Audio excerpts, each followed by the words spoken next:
From UFOs to psychic powers and government conspiracies, history is riddled with unexplained events. You can turn back now, or learn the stuff they don't want you to know.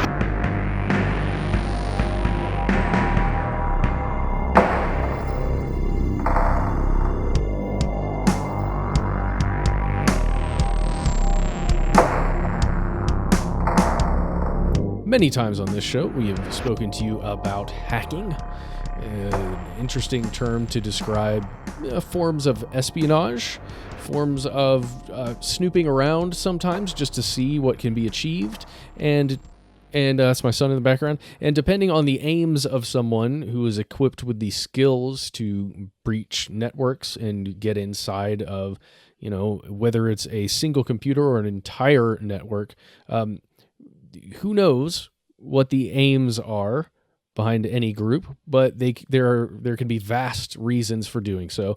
And today we're coming to you with a story about a group that is being described by the United States government as Russian government hackers, and actions that were taken against several United States government agencies.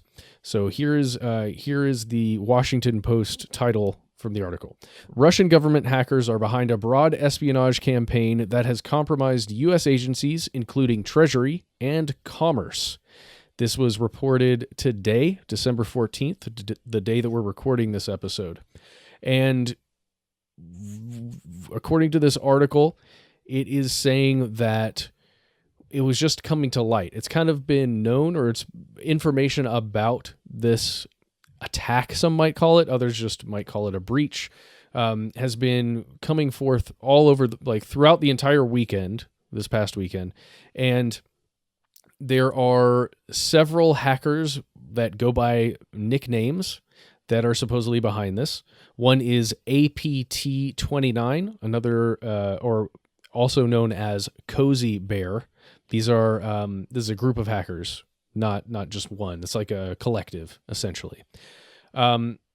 They are supposedly, and again, it's tough to know, just that it's reporting coming from the United States and it's an attack on the United States. Hard to know how much is real info, how much is disinfo on purpose, how much is being a little more slanted because it's an us or them kind of story. But they're saying that this group is part of Russia's Foreign Intelligence Service, also known as the SVR. And they're saying that this group breached email systems. That's the primary thing that occurred here. And I guess the scary thing is that it's email systems throughout a whole bunch of the United States infrastructure, of the government infrastructure. And according to the Washington Post, the Federal Bureau of Investigation here in the United States is looking into this, and they say that the victims have included government, consulting, technology, telecom, oil, and gas companies in North America, Europe, Asia, and the Middle East. And this is according to it's a group called FireEye. I can't remember if we've mentioned them before, but they are a firm that generally is watching out for these kinds of attacks, and they got breached, and they were one of the first people to kind of raise a flag. And my understanding that it was a while ago when they first said this. But then if you reach out to Russia, if you go to the embassy in Washington, they say they call the hacking reports baseless. They say the attacks in the information space contradict Russian foreign policy and national interests, and that Russia does not conduct offensive operations in the cyber domain. Okay, so it's just motivated patriots acting on their own, just like China's hacker army. I will say that the big difference here between this and a lot of hacks is that this is not just a hack for information. Also, the FBI said it was a state-level actor, but they did not officially say it's Russia. They did not. It's kind of like that Putin law, where the law is for, anybody who happens to have been president of Russia. They said it was a state-level thing, but they clearly think it's Russia. The dangerous part here is the FireEye hack is not a hack for information primarily. They're not looking for, database codes or learning more creepy stuff for later surveillance or SIGINT or whatever. What they did was they stole the fire. There's something Promethean about this. It's like for very basic, they stole a toolkit. So it's like for a very basic analogy of this or comparison, imagine someone robs a gun store and they do it with a gun and they pull this off. And then when they rob the store, they might check the register, but what they really want is more guns. So that more guns, more ammo that they can use in more robberies. That's what happened here, because the stuff they're taking enables them to hack into a bunch of other networks. Yeah, exactly. So this is a document that another group, SolarWinds, filed with the Security and Exchange Commission. And what they're saying is that fewer than 18,000, that's 18,000 of its more than 300,000 customers were affected. But here's what why it's important what Ben is saying.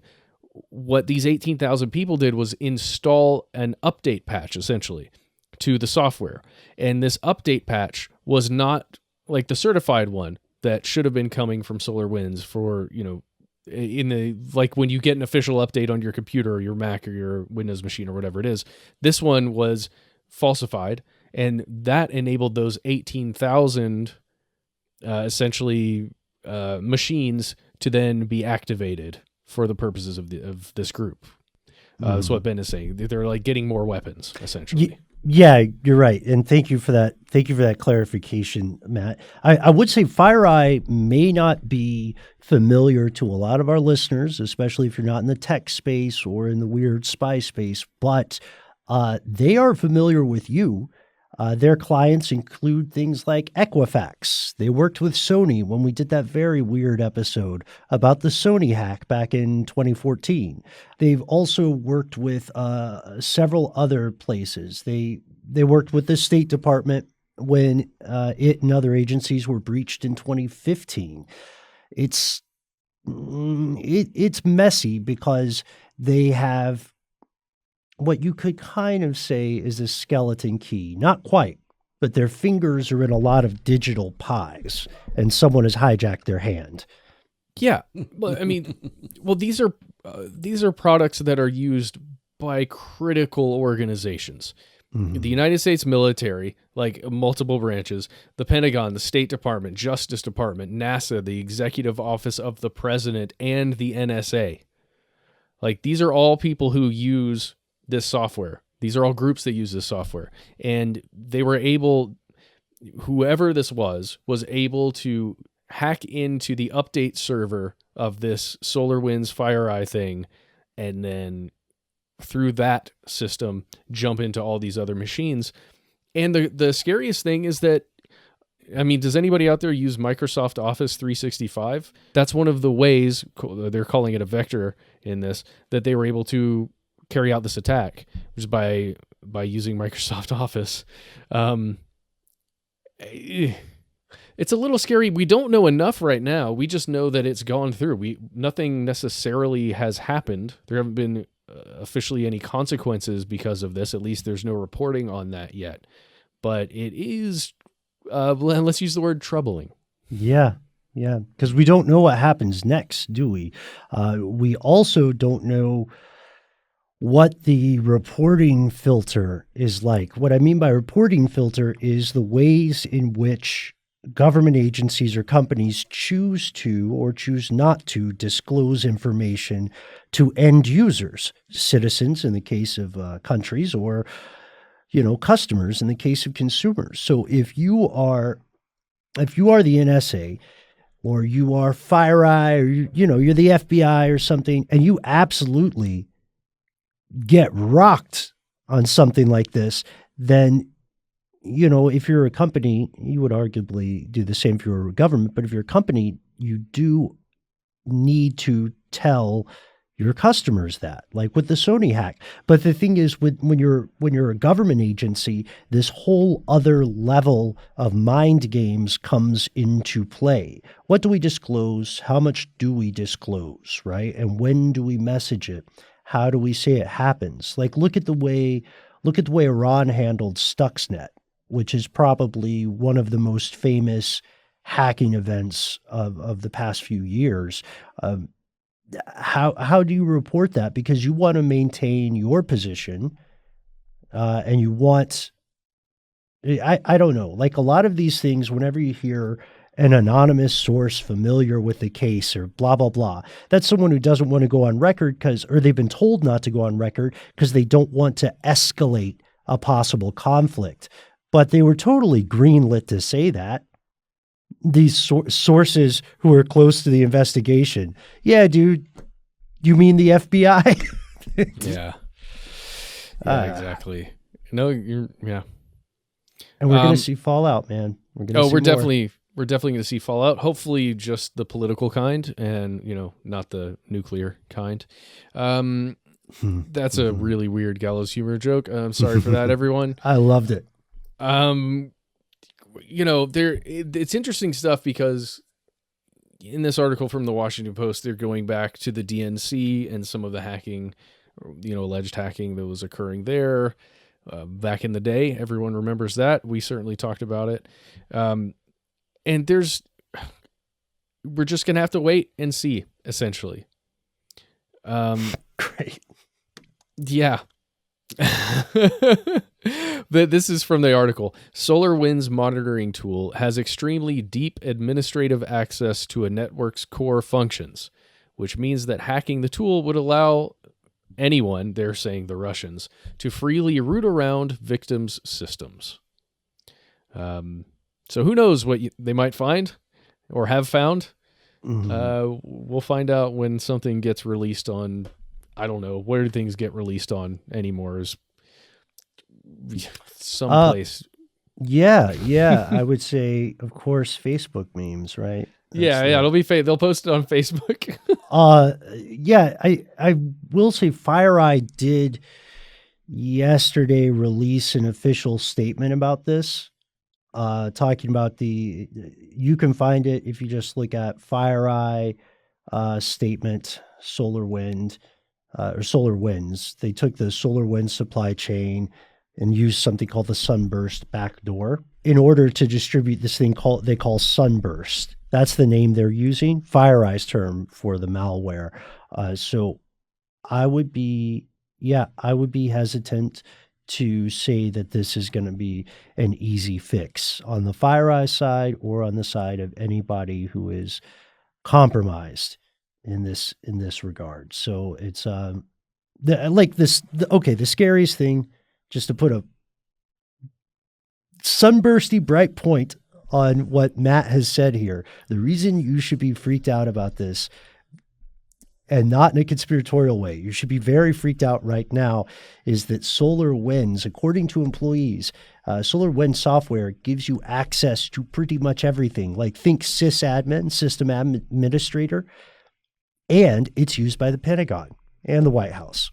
From the sound of it, it reminds me of something. I only know this through a couple of friends of mine that are way better at computers than me, but there is something called root access, like with Macs in particular. I don't know if this translates to Windows systems as well, but it's something you have to get through, like the little terminal window that, like, where you actually enter keystroke commands to get, to navigate around to different folders and stuff. And root access is like God level admin access that not only gives you access to everything, it gives you, the ability to wreak havoc on systems if you so choose, like by deleting lines of code or, moving things around or making things not function properly.